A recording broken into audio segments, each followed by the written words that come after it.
You wanted the best. You've got the best podcast. The hottest podcast in the world. The Chris Voss Show, the preeminent podcast with guests so smart you may experience serious brain bleed. The CEOs, authors, thought leaders, visionaries, and motivators. Get ready. Strap yourself in. Keep your hands, arms, and legs inside the vehicle at all times, because you're about to go on a monster education roller coaster with your brain. Now, here's your host, Chris Voss. I'm Voss here from the ChrisVossShow.com. Ladies and gentlemen, the earliest things that makes official. Welcome to the big show. As always, the Chris Voss Show for 16 years and 2,700 episodes. We're in the Chris Voss Show because we had nothing better to do with our time, and that's how we roll. Opinions expressed by guests on the podcast are solely their own and do not necessarily reflect the opinions of the host or the Chris Voss Show. Some guests of the show may be advertising on the podcast, but it is not an endorsement or review of any kind. Today we have an amazing young man on the show. We're talking about his book called The Vegetable Grows and the Lion Roars. My Peace Corps Service by Gary L. Lindberg joining us on the show. I think this is his third appearance on the show. Welcome to the show, Gary. How are you? I'm well, thank you, Chris, and thank you very much for taking time to talk with me about my book, The Vegetable Grows and the Lion Roars, My Peace Corps Service. So give us a .coms. Where do you want people to find you on the interwebs? Where are they going to find me on the internet? GaryRLindberg.com. So give us a 30,000 overview of what's inside your book. Well, the book is a memoir of my service in the Peace Corps in the early 1960s, at the early days of the Peace Corps program created by President John F. Kennedy. Mm-hmm. And so this tells us a memoir of those years. How many years were included in this memoir, I guess? Well, basically 2.5 years. The basic length of service for the Peace Corps is 2 years, which I served. And then I extended an extra half year to finish the school year that I would, because I was working with schools and I wanted to finish the project instead of leaving it in the midstream, so to speak. So give us some of the stories and adventures that you had. My job in the Peace Corps was to educate primary school children how to grow vegetables more effectively in a tropical climate. It was an answer to the Ivory Coast program, a national program to encourage their children to eat more healthy vegetables, and also to counter the problem that other countries like Nigeria had, where the young people would flee the countryside and go into the villages seeking jobs there, where there were no jobs, and that just created a lot of homeless people in the capitals, and the Ivory Coast was trying to prevent that from happening. So I visited about 60 schools from a base in Ganyua, where I'd go out 5 different routes and visit the schools. I would, as I've started, I invited them to join the national program of school gardens, and I would help them to select a site where they could put their garden. And generally, I would advise them not to use a rocky area or a sandy area, because those were not conducive to growing vegetables. And I would maybe make a demonstration how to prepare a planche. A planche is a French word for 1 meter by 10 meter mound of dirt, where they would dig with a little hoe called a daba, and which has a handle about a foot long and a very small end piece to, like you see on our hoe. You recognize what our hoes are like, but it would be about half the size of that. And you dig it up, you straddle the planche, or the area that's going to be the planche, and you start digging from outside the planche, and you keep digging up the ground so that you try to get a mound about 4 or 5 inches high. And then you use that planche, and you're supposed to make the planche perpendicular to the slope of the land, because Cote d'Ivoire, the Ivory Coast, had very erosive rains. And if you didn't have a planche, the rain would cut through the plants like a hot knife through butter. Oh, and it would just dig up all the plants, and so you lose them.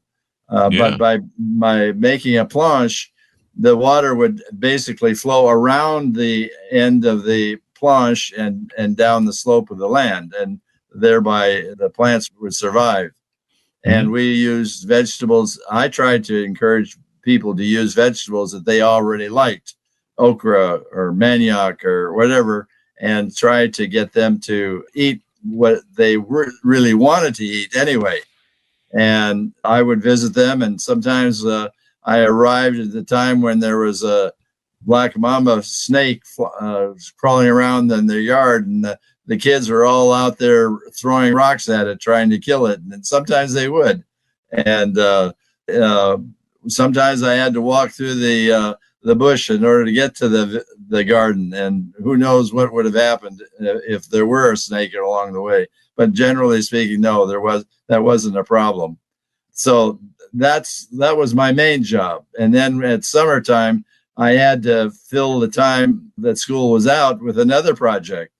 And the first vacation, I worked with some German volunteers and in a construction area. And that wasn't really my skill, and it didn't work out so great. But the second vacation, I helped them start a village garden.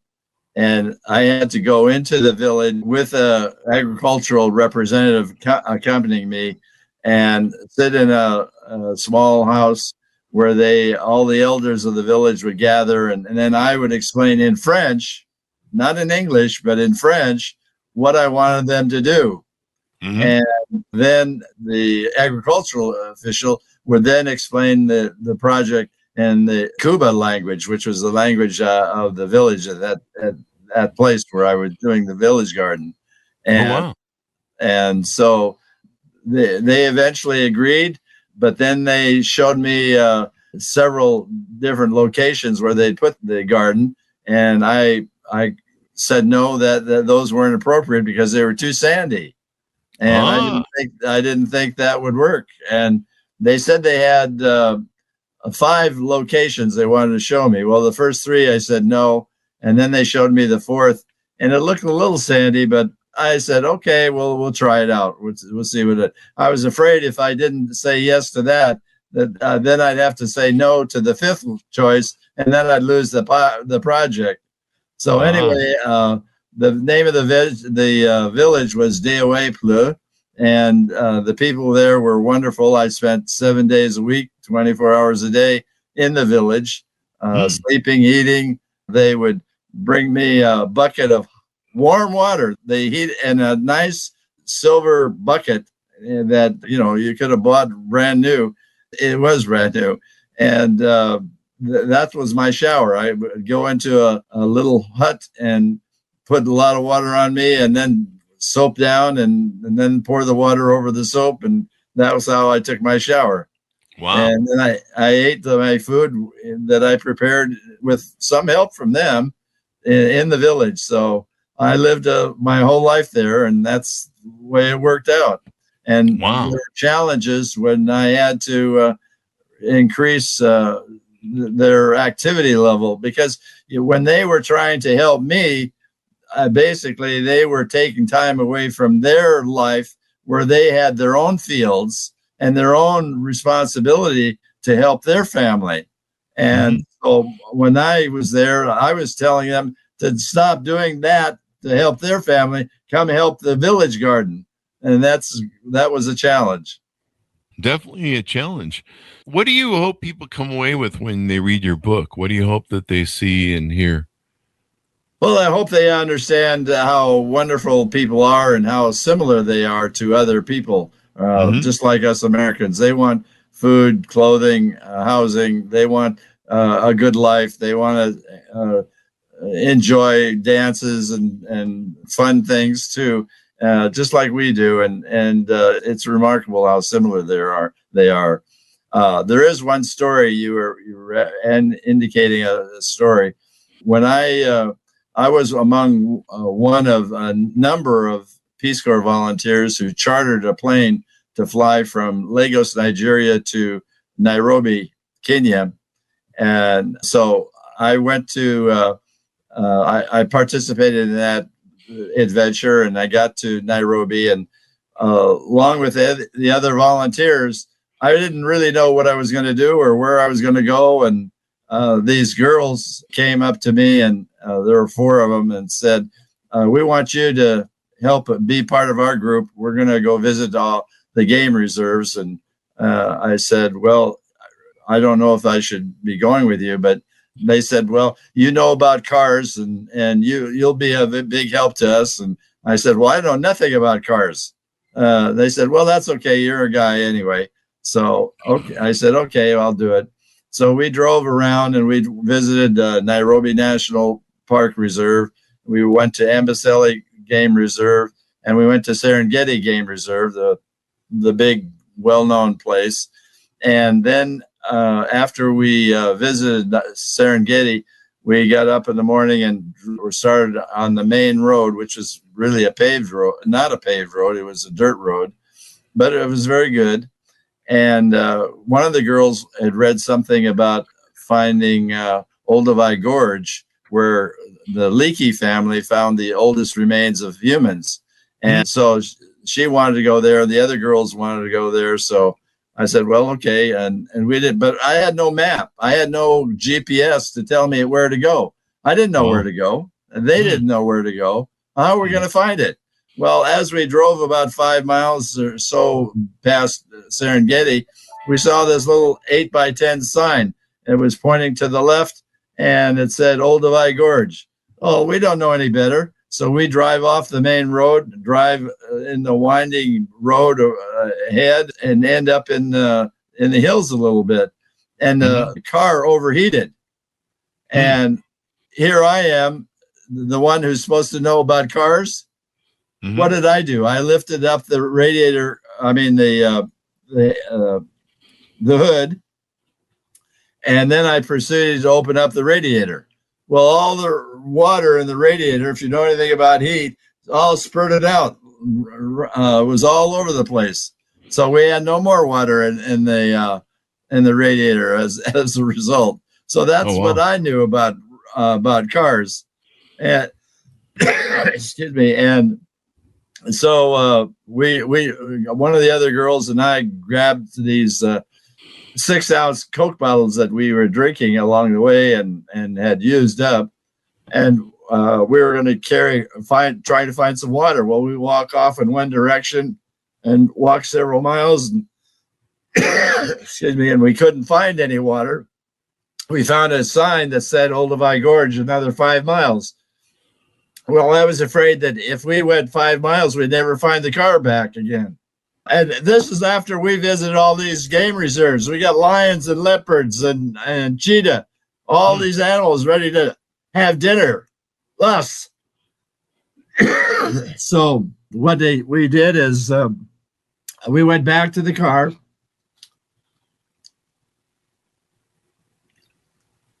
I went to we saw a herdsman walking his cattle nearby us. We walked up to him, and one of the girls had an English Swahili dictionary, and we didn't know how to pronounce the word water in Swahili. We didn't know if the emphasis went on the first syllable, last syllable, or what. So we said lakwa, lakwa, trying to communicate the word water to him. He didn't react. We repeated it. He didn't react. Finally, he said something about money. And we said, that was with the opening of the negotiation. And he said, money, lakwa. And I said, no, lakwa, money. Finally, he agreed and started walking off in the distance. This other girl and I grabbed our Coke bottles and chased after him. We walked for miles and miles. Now it's getting darker. The sun is going down. This is the time the animals come out, including lions and wild dogs and whatever. So we're starting to get nervous. And And we walk and walk and walk. And then finally the guy just stops in the middle of nowhere. We finally walk up to him and he's standing over a little mud puddle. You know the 6-ounce Coke bottles are shaped. You stick a bottle into a mud puddle and you get some water and a lot of mud. And we fill up these bottles as much as we can. And then we go back to the car. We paid him the money we promised. And then we pour this water and mud into the radiator. I don't think the radiator was helped by the mud. So I don't think we filled up even half of it. Maybe, I don't even know if we filled up a third of it. Maybe a fourth. So anyway, we decided we're going to drive with that. And so I drive back towards the main road. We go about 5 miles and the car overheats again.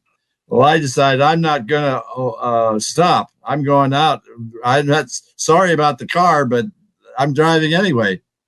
And so I get back on the main road and I turn left as in the direction we were going in the first place.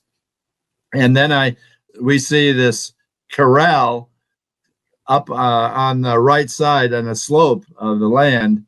And we drove off the main road up to that corral and drove on the left side of the circle. And that circle was a thorned fence to protect the herdsmen and their cattle from lions and whatever prey that might, whatever animals might want to prey on their cattle. And we, in our best Swahili again, we don't know whether we're even saying the word right. We say lakwa, lakwa, and they motioned for us to go around 180 degrees to the other side. And then they had a portion of the fence that they could open up like a gate. And we walk in and they invited us for dinner. Since we had read books about they like to have blood for their dinner, we decided we didn't want that. We just wanted the water. And so they gave us the water, and it was beautiful, clear blue water. And it was an amazing gift by them. And we understood very clearly that they were giving us life at the expense of their life, because that water was for their cattle to live and for them to live. And they gave that to us. Wow. And so we drove back and stopped at Ngorongoro Crater, another big site there. That was the end of our adventure. Yeah. Sounds like an amazing story, amazing journey, amazing memoir. As we go out, give people your final.coms and pitch out on where they can order the book and get in touch with you on the internet. Well, they can get in touch with me on the internet at my website, GaryRLindberg.com. The book is available on Amazon or Barnes & Noble or your favorite online bookstore. And I hope they enjoy it. I hope they do too. Well, thank you very much for coming on. We really appreciate it, man. Well, thank you for taking the time to talk with me. I appreciate your help and giving me the opportunity. Thanks, your audience, for tuning in. Order up his book wherever fine books are sold. It's called The Vegetable Grows and the Lion Roars, My Peace Corps Service by Gary R. Lindberg. Thanks for tuning in. Be good to each other. Stay safe. We'll see you guys next time. You've been listening to the most amazing, intelligent podcast ever made to improve your brain and your life. Warning, consuming too much of the Chris Voss Show podcast can lead to people thinking you're smarter, younger, and irresistible sexy. Consume in regularly moderated amounts. Consult a doctor for any resulting brain bleed.